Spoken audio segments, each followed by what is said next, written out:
नमस्कार दोस्तों, Dastak coaching centre Varanasi में आपका स्वागत है। आज हम आपके सामने यूपीएसआई में पूछे जाने वाले हिंदी के 40 क्वेश्चन का एक सेट लेकर आए हैं, जो कि एग्ज़ाम की दृष्टि से बहुत ही महत्वपूर्ण है। तो चलिए वीडियो को शुरू करते हैं। जैसा कि आप स्क्रीन पर देख रहे हैं कि पहले दिया है कि निम्नलिखित गद्यांश को पढ़ करके पूछे गए प्रश्नों के उत्तर दीजिए और 4 विकल्पों में से उपयुक्त विकल्प का चयन कीजिए। अब देखिए, इसमें आपको एक पैरा देगा और पैरा दे करके उस पर आधारित जो है 3-4 क्वेश्चन आपसे क्या किया जाएगा, पूछा जाएगा। तो अब देखिए, पैरा को पढ़ते हैं। पैरा है कि वैज्ञानिक प्रयोग की सफलता ने मनुष्य की बुद्धि का अपूर्व विकास कर दिया है। द्वितीय महायुद्ध में एटम बम की शक्ति ने कुछ क्षणों में ही जापान की अजेय शक्ति को पराजित कर दिया। इस शक्ति की युद्धकालीन सफलता ने अमेरिका, रूस, ब्रिटेन, फ्रांस आदि सभी देशों को ऐसे शस्त्रों के निर्माण की प्रेरणा दे दी कि सभी भयंकर और सर्वविनाशकारी शस्त्र बनाने लगे। अब सेना को पराजित करने तथा शत्रु देश पर पैदल सेना द्वारा आक्रमण करने के लिए शस्त्र निर्माण के स्थान पर देश के विनाश करने की दिशा में शस्त्रादि बनने लगे। इन हथियारों का प्रयोग होने पर शत्रु देशों की अधिकांश जनता और संपत्ति थोड़े समय में ही क्या हो जा रही है, नष्ट कर सकेगी। चूँकि ऐसे शस्त्र प्रायः सभी स्वतंत्र देशों के संग्रहालय में कुछ न कुछ आ गए हैं, अतः युद्ध की स्थिति में उनका प्रयोग भी क्या हो जाएगा, अनिवार्य हो जाएगा, जिससे बड़ी जनसंख्या क्या हो सकती है, प्रभावित हो सकती है। इसलिए निशस्त्रीकरण की योजना बन रही है। किसकी योजना बन रही है? निशस्त्रीकरण की योजना बन रही है। शस्त्रों के निर्माण की जो प्रक्रिया अपनाई गई, उसी के कारण आज इतने उन्नत शस्त्र बन गए हैं, जिनके प्रयोग से व्यापक विनाश आसन्न दिखाई पड़ता है। अब भी परीक्षणों की रोकथाम तथा बने शस्त्रों का प्रयोग रोकने के मार्ग खोजे जा रहे हैं। इन प्रयासों के मूल में भयंकर आतंक और विश्व विनाश का भय क्या कर रहा है, कार्य कर रहा है। देखिए, ये शस्त्र से रिलेटेड है कि आजकल का जो माहौल है, एक दूसरे के जो देश हैं एक दूसरे की होड़ में जो है, आगे निकलने की होड़ में कि हमारे पास ज़्यादा शस्त्र हो जाएं, ये क्या कर रहे हैं, शस्त्रों का निर्माण, तरह तरह के शस्त्रों का निर्माण क्या कर रहे हैं, जो कि क्या है, मानव सभ्यता के लिए क्या है, एक विनाशकारी जो है कार्य है। तो इसी के बारे में इसको बताया गया है कि इसमें जो है अब क्या किया जा रहा है, ये हो रहा है कि भाई कम से कम क्या हो, शस्त्रों का निर्माण हो, ऐसी योजनाएं अब बनाई जा रही हैं। तो चलिए क्वेश्चन को देखते हैं पहले कि इसमें किस प्रकार क्वेश्चन पूछा गया है। अब देखिए, पूछा गया है कि इस गद्यांश का मूल कथ्य क्या है, माने इस जो ये गद्यांश आप पढ़े हैं, इसका मूल कहना क्या है, ये कहना क्या चाहता है। तो इसका जो मूल कथ्य है, पहला है आतंक और सर्वनाश का भय, विश्व में शस्त्रार्थों की होड़, द्वितीय विश्व युद्ध की विभीषिका, निशस्त्रीकरण और विश्व शांति। तो इसका ऑप्शन डी डॉग से हो जाएगा, विश्व के लिए जो है निशस्त्रीकरण और विश्व शांति, अर्थात शस्त्रों का कम से कम निर्माण हो और विश्व में क्या रहे, शांति कायम रहे। अधिक से अधिक शस्त्रों का जब ये निर्माण होने लगेगा तो एक दूसरे पे जब कभी भी अगर युद्ध की स्थिति बनेगी तो क्या करेंगे, ये इतने भयानक होते हैं, परमाणु बम, हाइड्रोजन बम, क्या कर पल भर में ही कितने देशों को क्या कर सकते हैं, नष्ट कर सकते हैं, मानव सभ्यता का विनाश कर सकते हैं। इसलिए इसका शीर्षक क्या हो जाएगा, मूल कथ्य जो है निशस्त्रीकरण और विश्व शांति। अगला है कि भयंकर विनाशकारी आधुनिक शस्त्रों को बनाने की प्रेरणा किसने दी, ये कहाँ से प्रेरणा मिली कि ज़्यादा से ज़्यादा जो है शस्त्रों को बनाइए। तो ये जो है आपका जापान पर गिराए गए अणु बम से, ठीक है, ये प्रेरणा कहाँ मिली, जापान पर गिराए गए अणु बम ने दी। क्योंकि द्वितीय महायुद्ध में एटम बम की शक्ति द्वारा कुछ ही क्षणों में क्या किया गया, जापान को पराजित कर दिया गया, जिससे ये सीख मिली लोगों को कि अगर हमारे पास अगर शस्त्र है तो हम किसी को भी क्या कर सकते हैं, क्षण भर में पराजित कर सकते हैं। आगे चलिए, अगला है तीसरा नंबर कि एटम बम की अपार शक्ति का प्रथम अनुभव कैसे हुआ। भाई एटम बम इतना शक्तिशाली है, इसका अनुभव कहाँ हुआ, तो वही बात हो गई, जापान में हुई भयंकर विनाश लीला से, जो अमेरिका ने गिराया था, फैटमैन और लिटिल बॉय दो। अब चलिए आगे चलते हैं। आगे दिया है कि बड़े बड़े देश आधुनिक विनाशकारी शस्त्र क्यों बना रहे हैं। बताइए बड़े बड़े जो देश हैं वो लेटेस्ट जो है शस्त्र क्यों बना रहे हैं। तो इसका हो जाएगा पारस्परिक भय के कारण। उनके अंदर डर का माहौल है कि कोई भी दूसरा देश हमारे ऊपर कभी भी क्या कर सकता है, हमला कर सकता है। इसलिए वो क्या किए, अपने आप को मजबूत रखने के लिए, मजबूत बनाने के लिए क्या करें, नए नए तरह तरह के शस्त्रों को क्या करें, निर्माण कर रहे हैं या फिर आयात कर रहे हैं या फिर खरीद रहे हैं। अब देखिए ये तो पैरा पे हो गया 4 क्वेश्चन, ठीक। अब चलिए अब आगे चलते हैं। आगे दिया है आपका कि राम ने कहा कि मैं घर जाऊंगा। ये देखिए कोटेशन है कि राम ने कहा कि मैं घर जाऊंगा। तो ये जो घर जाऊंगा या घर जाना है ये कौन सा वाक्य है, संज्ञा उपवाक्य है, विशेषण है कि क्रिया है कि क्रिया विशेषण है। तो इसमें हो जाएगा, क्या हो जाएगा, क्रिया विशेषण है, ठीक है, कि क्रिया उपवाच्य है। क्या है, क्रिया उपवाच्य है, क्योंकि इसमें क्या हो रहा है, क्रिया का होना पाया जा रहा है। तो ऑप्शन क्या हो जाएगा 5वें का डी डॉग। अगला, इलाहाबाद में बोले जाने वाली भाषा कौन सी है। तो भाई इसमें हो जाएगा अवधी। क्या हो जाएगा, अवधी। और ये भाषा विशेष रूप से क्या है, मध्य रूप से ही प्रचलित है। इसके अगर प्रथम कृति की बात की जाए तो मुल्ला दाऊद हैं जो 1779 में जो है चंदायन की रचना किए थे। इसे लोर के नाम से भी जाना जाता है। इसके बाद आपका उत्तरोत्तर अवधी साहित्य का विकास होता है। आगे है कि अय के उच्चारण स्थान का नाम है, माने एक अय जो होता है उसका उच्चारण स्थान क्या है।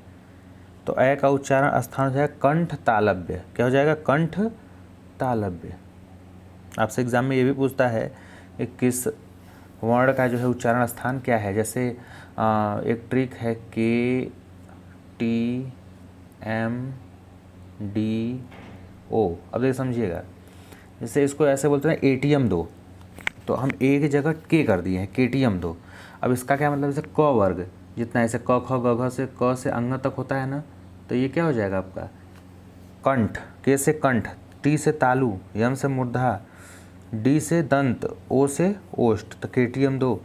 और लगातार क से अंग तक हो जाएगा के, फिर च से य तक हो जाएगा, फिर ट से लेके फिर आपका आड़ा तक हो जाएगा, फिर त से लेकर न तक हो जाएगा, फिर प से लेके म तक हो जाएगा।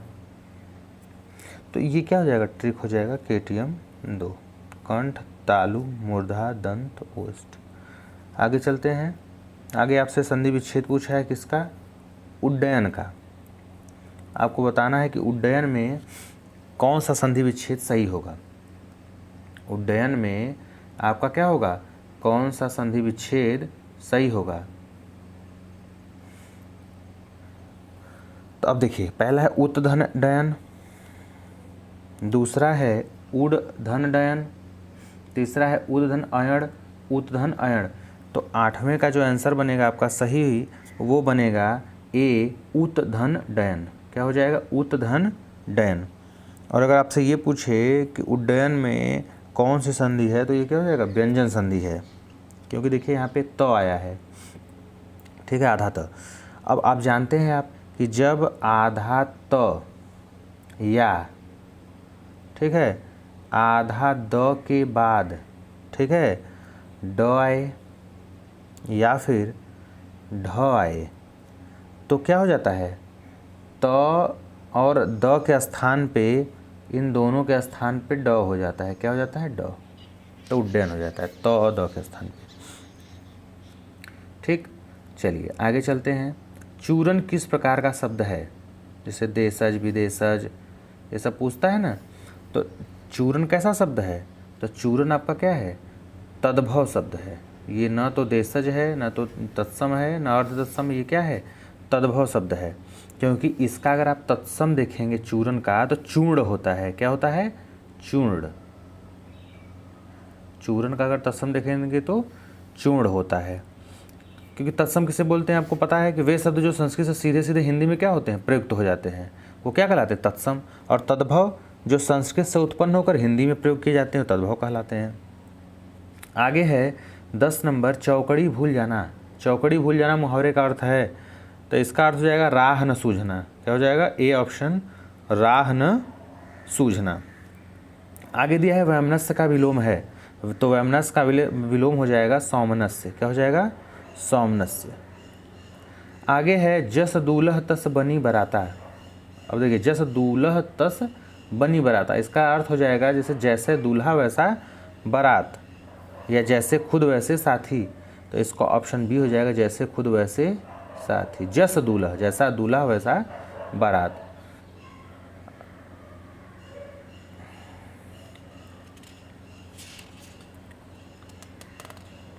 कि जो धरती फोड़कर जन्मता है, जो धरती फोड़ के क्या करता है? जन्म लेता है, उसके लिए एक शब्द क्या होगा बताइए? तो हो जाएगा उद्भिज। क्या हो जाएगा? उद्भिज। अगला है पृष्ठांकन का अंग्रेजी अनुवाद है। जो पृष्ठांकन होता है उसको अंग्रेजी में हम क्या बोलते हैं? तो इंडोर्समेंट बोलते हैं। क्या बोलते हैं? इंडोर्समेंट। और अमेंडमेंट की बात कीजिए तो आप जानते हैं, जैसे संविधान वगैरह में अमेंडमेंट तो हमारा संशोधन, क्या बोलते हैं इसको? संशोधन बोलते हैं। अमेंडमेंट को क्या बोलते हैं? संशोधन बोलते हैं। आगे है, इनमें मूक का अनेकार्थी शब्द कौन सा नहीं है? अब देखिए, इसमें नहीं शब्द लिखा है, ध्यान से देखेंगे। मूक का अनेकार्थी माने मूक का जो है पर्यायवाची शब्द कौन सा नहीं है? तो देखिए, गूंगा है, तो ये तो हो ही जाएगा। चुप माने शांत हो जाएगा यो। सी तो शांत है। और डी क्या है? विवश है। अब देखिए, तो इसमें क्या हो जाएगा? ये आपका हो जाएगा कि मूक का अनेकार्थी शब्द में गूंगा हो जाएगा, चुप हो जाएगा, शांत होगा, जबकि क्या होगा? विवश जो है, यही आपका क्या हो जाएगा? मूक का नहीं हो, क्योंकि वी जो है मूक का क्या हो जाएगा? आपका अनेकार्थी शब्द विवश होता है। ठीक है, तो ये आपका जो है विवश क्या हो जाएगा? नहीं होगा। बाकी ये तीनों क्या हो जाएंगे? ये रहेंगे। तो ऑप्शन डी क्या हो जाएगा? आपका राइट आंसर हो जाएगा। आगे देखिए, राम की गाय चरती है, इसमें कौन सा कारक है? तो राम की गाय चरती है, तो इसमें क्या हो जाएगा? संबंध, संबंध कारक हो जाएगा। क्या हो जाएगा? संबंध।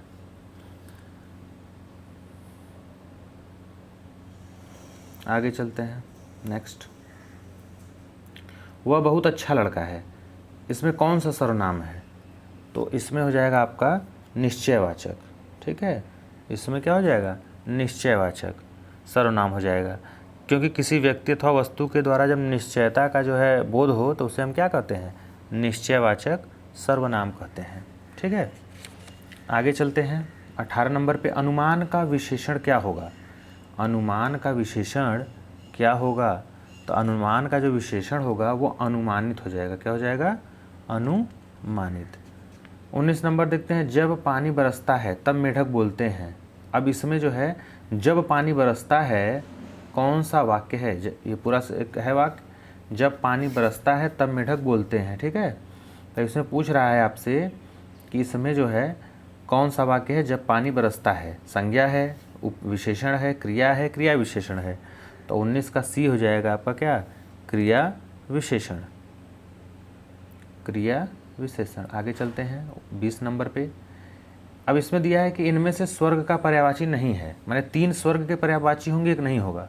ठीक है, तो अगर हम स्वर्ग के पर्यायवाची की बात की जाए तो गौ हो जाएगा, नाक हो जाएगा, त्रिदशालय हो जाएगा, देवलोक हो जाएगा, बैकुंठ होता है, सुरपरी होता है। तो देखिए, एक तो हो जाएगा ये त्रिदशालय, गौ भी होता है, नाग भी होता है, लेकिन ये त्रिदेव नहीं होगा। तो क्या हो जाएगा? ऑप्शन आपका बी बॉल राइट हो जाएगा।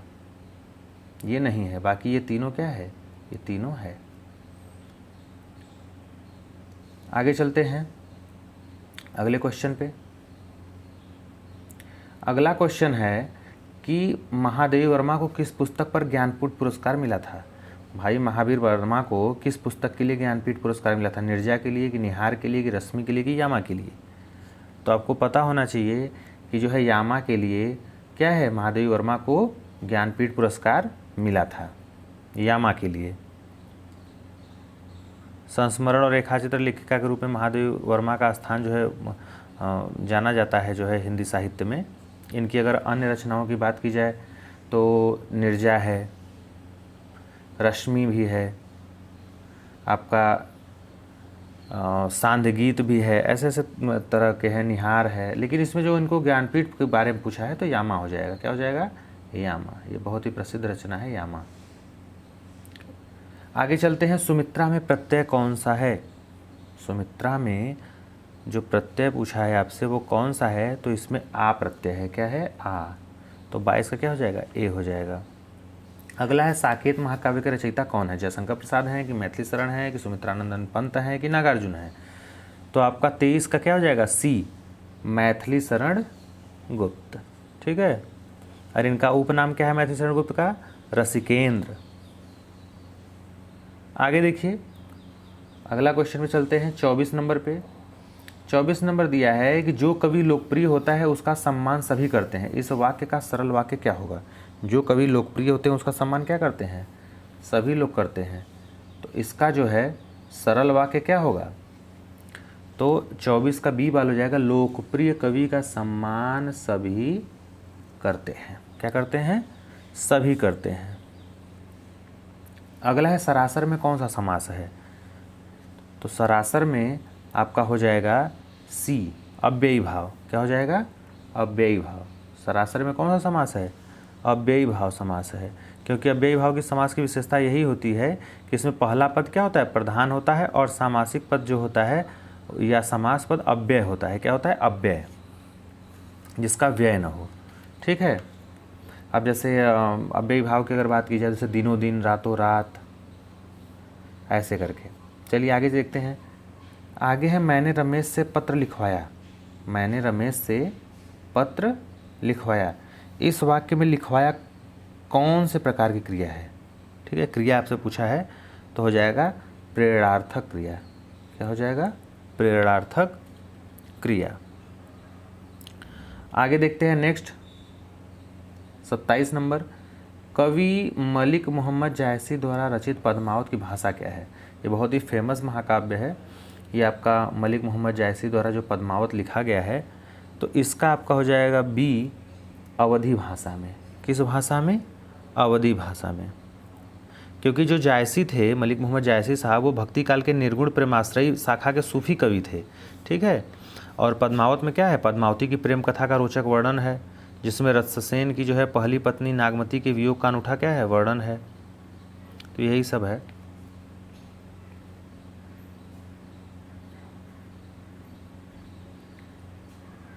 दिक्धन दर्शन। अब इसमें देखिए, ये है क्या? कौन सी संधि? तो अगर आपसे पूछे तो देखिए, आधा ये क है, तो ये हो जाएगा क्या आपका? व्यंजन संधि हो जाएगा। क्या हो जाएगा? व्यंजन संधि। अब इसमें व्यंजन संधि में नियम देख लेते हैं, जैसे क्या है इसमें, कैसे बताइए। तो व्यंजन से स्वर अथवा व्यंजन के मेल से जो विकार उत्पन्न होता है उसको व्यंजन संधि बोलते हैं। भाई, व्यंजन से स्वर या व्यंजन का मेल हो तो व्यंजन संधि होता है। अब इसमें संधि देखिए क्या होता है, जानते हैं आपकी, जब आधा क, च, ट, त, प, हम लिख देते हैं, जब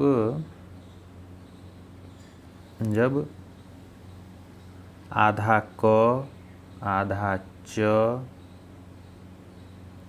फिर आधा ट, आधा त हो जाएगा, आधा प।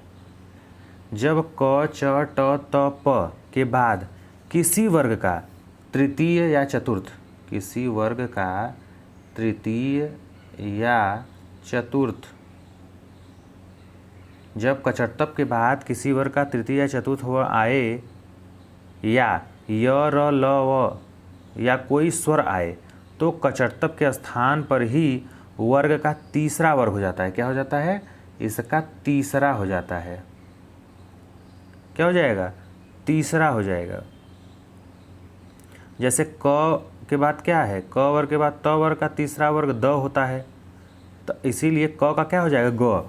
देखिए, ये क अगर पहला है तो जैसे क, ख, ग, घ अंग होता है ना, तो ये पहले का तीसरा हो जाएगा। क का क्या हो जाएगा? ग हो जाएगा। ऐसे तो ये क्या हो जाएगा बताइए? दिग्दर्शन। देखिए, दी क है ना, लेकिन क का ग हो गया है। जैसे देखिए, ग लगा है इसमें ग लगा है, दिग्दर्शन। तो क का क्या हो जाएगा? ग हो जाएगा।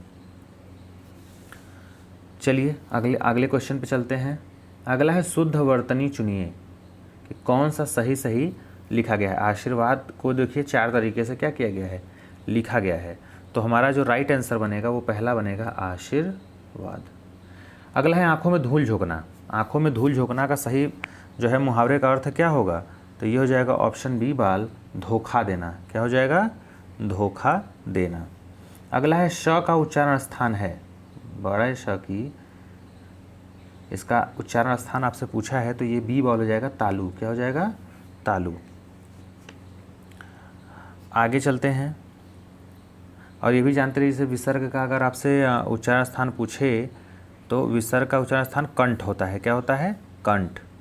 और अगर ये श की बात की जाए तो श का हो जाएगा आपका, स का हो जाएगा क्या है उच्चारण स्थान, मूर्धा। क्या हो जाएगा, मूर्धा। अब आपसे पूछा कि हाथी जो है किस प्रकार का शब्द है, तत्सम है, तद्भव है, विदेशी है या फिर देशज है। तो हाथी क्या है, तद्भव शब्द है। क्या है, तद्भव। अगर इसके तत्सम की बात की जाए तो हस्ती होता है। क्या होता है, हस्ती। हाथी का तत्सम क्या हो जाएगा, हस्ती। अब जैसे अगर और बात करें, जैसे इसमें देखिए, और जैसे ऊँट है तो ऊँट क्या है आपका, तद्भव है। ऊँट का तत्सम क्या होगा, उष्ट्र हो जाएगा। गधा का क्या हो जाएगा तत्सम, गर्दभ हो जाएगा। भैंस का क्या हो जाएगा, भैंस देखिए तद्भव है तो इसका तत्सम शब्द हो जाएगा महिष। ऐसे ही चूहा का अगर आपसे तत्सम पूछे तो चुल्ली, गोबर का पूछे तो गोमय, सलाई का पूछे अगर तत्सम तो सलाका, बंदूक का पूछे तो भुसुंडी, बैगन का पूछे तो वातकी, अदरक का पूछे तो आर्द्रक होता है, और तुरंत का पूछे तो क्या हो जाएगा बताइए, त्वरित। चलिए आगे देखते हैं। अब इसमें दिया है कि पुजारी भगवान पीताम्बर की पूजा कर रहा है। यहाँ पीताम्बर पद समास है, माने आपसे डायरेक्ट ये पूछ सकता है कि जैसे पीताम्बर में कौन सा समास है। ठीक है, तो 33 का जो है जो ऑप्शन बनेगा वो बी बनेगा, बहुब्रीहि समास। ठीक है, पीताम्बर में क्या हो, क्योंकि पीताम्बर का अगर आप विग्रह करेंगे तो पीत है अंबर जिसका, पीला है अंबर अर्थात वस्त्र जिसका, अर्थात उसका क्या हो जाएगा विष्णु। जहाँ तीसरे पद की क्या हो, प्रधानता हो, तो उसे क्या कहते हैं, बहुब्रीहि समास कहते हैं। क्या कहते हैं, बहुब्रीहि समास कहते हैं। और कर्मधारय समास में आप जानते हैं कि विशेषण विशेष या उपमेय उपमान का संबंध होता है। और जो द्विगु समास होता है उसमें आपका संख्यावाची होता है, जो समूह या समाहार बताता है। और द्वंद्व में जानते हैं जब विग्रह करेंगे तो और का अर्थ निकलता है, जो दोनों पद प्रधान होते हैं जिसमें, जैसे दिन रात। ठीक है, माता पिता, ये सब। आगे चलते हैं अगले क्वेश्चन पे। अगला हमारा क्वेश्चन है कि कामायनी महाकाव्य के रचनाकार का नाम क्या है। कामायनी की रचना किसने की, तो कामायनी की रचना जयशंकर प्रसाद जी ने की थी। बहुत ही फेमस रचना है। ठीक है, ये 15 सर्गों में क्या है, विभक्त है। अगर हम जयशंकर प्रसाद के अन्य रचनाओं की बात करें तो जिसमें इसमें आपका प्रेम पथिक है, झरना है, आंसू है, लहर है, उसके बाद जन्मेजय है, स्कंदगुप्त है, चंद्रगुप्त है, ध्रुवस्वामिनी है, इंद्रजाल है, आदि क्या हैं इनकी प्रसिद्ध और भी रचनाएं हैं। आगे चलते हैं। असुरक्षित शब्द में कौन सा उपसर्ग है। ठीक है, तो उपसर्ग आपसे पूछा है असुरक्षित में, तो इसमें हो जाएगा अधन सु। अधन सु, ये दोनों उपसर्ग क्या हैं, लगे हुए हैं।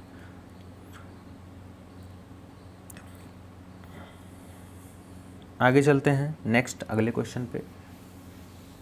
अगला क्वेश्चन है कि नीचे दिए गए शब्दों में से कौन सा शब्द अग्नि का पर्याय नहीं है, माने आग का कौन सा पर्यायवाची शब्द नहीं है। तो देखिए, ये आपका जो है कृशाणु है, हुतासन है, अग्नि है, लेकिन ये अनिल नहीं है, क्योंकि अनिल जो है हवा का पर्यायवाची है। किसका है, हवा का। तो यही क्या हो जाएगा, अग्नि का पर्यायवाची नहीं होगा।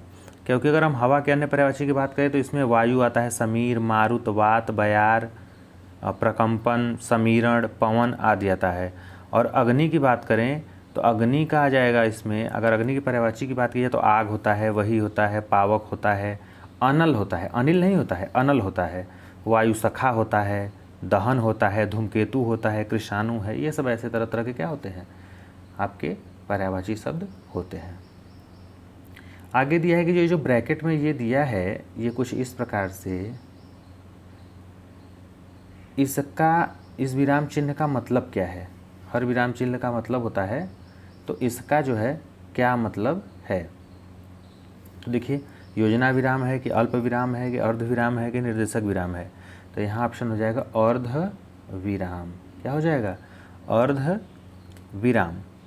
अब जैसे देखिए, अगर ब्रैकेट में अगर ऐसे लिखा है तो इसको हम योजक चिन्ह बोलते हैं।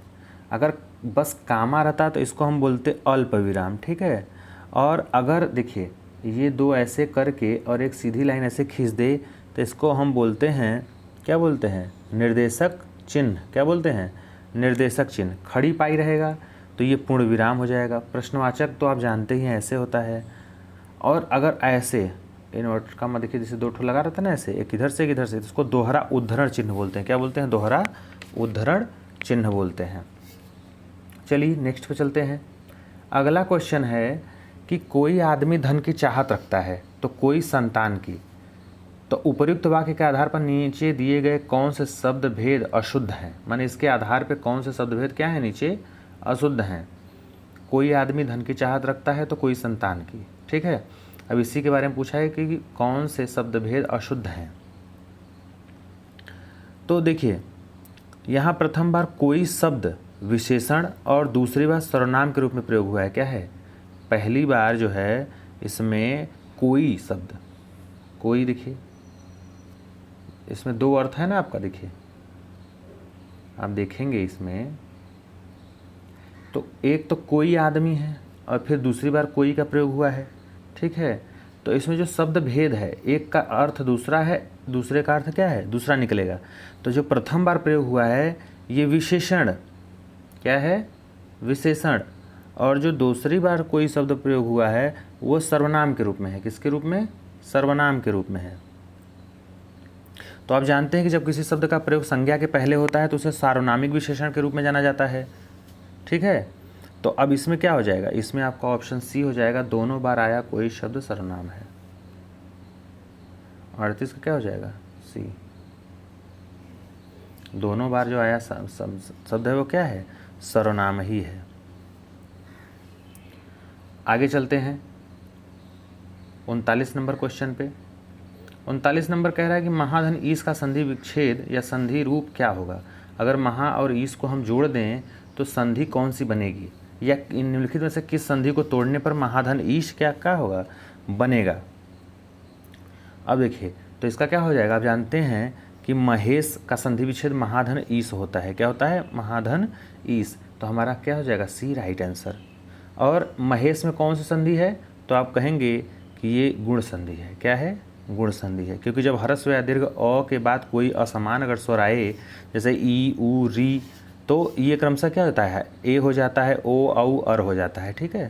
जैसे देव धन इंद्र, अगर और एग्जाम्पल लें तो देव धन इंद्र, तो क्या हो जाएगा? देवेंद्र, ठीक है, गुण संधि। चंद्र धन उदय, चंद्र धन उदय, ठीक है, चंद्रोदय हो जाएगा। और महाधन ईर्षि महर्षि, महाधन ऋषि महर्षि हो जाएगा आपका। लास्ट क्वेश्चन पे चलते हैं कि निम्नलिखित में से कौन सा भाववाच्य का उदाहरण है? इसमें कौन सा पढ़ने पे आपको भाववाच्य दिखाई पड़ रहा है, समझने में आ रहा है? तो आपका हो जाएगा बच्चा सो रहा है, मुझसे गाया नहीं जाता, राम के द्वारा पुस्तक पढ़ी गई, मुझसे पत्र लिखा गया। तो इसमें देखिए भाव ये है कि मुझसे गाया नहीं जाता, ये हिम्मत इनकी नहीं पड़ रही है, गाया नहीं जा सकता, मुझसे गाया नहीं जा सकता, ये अपनी भावनाओं को व्यक्त कर रहे हैं। तो इसमें क्या हो जाएगा? भाववाच्य हो जाएगा। तो चलिए, ये था आपका हिंदी 40 में 40। मिलते हैं नेक्स्ट वीडियो में नए जो है प्रैक्टिस सेट के साथ। तब तक के लिए धन्यवाद, थैंक यू।